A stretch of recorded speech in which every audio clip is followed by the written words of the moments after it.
اللہ کے نبی صلی اللہ علیہ وسلم نے بچیوں کے سلسلے میں بہت سارے ارشادات فرمائے اور ان کی عظمت اور فضیلت بتائی ہے کہ جو کوئی حسن سلوک سے پیش آئے۔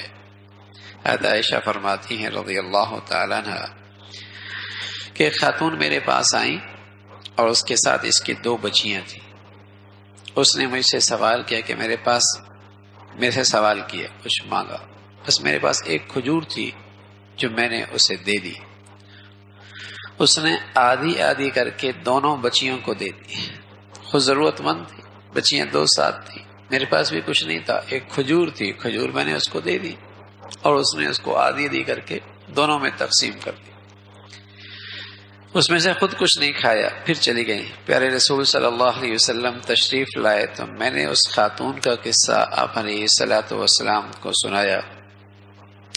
پیارے رسول صلی اللہ علیہ وسلم نے فرمایا جو شخص ان بچیوں میں سے کسی کے ساتھ مبتلا ہو گیا، یعنی اس کے گھر میں ایک یا چند بچیاں ہوں اور وہ رضائے الہی کے لیے اور اللہ کو راضی کرنے کے لیے ان کی پرورش اور تربیت کرے تو یہ بچیاں اس کے لیے دوزخ میں آڑ ہوں گی۔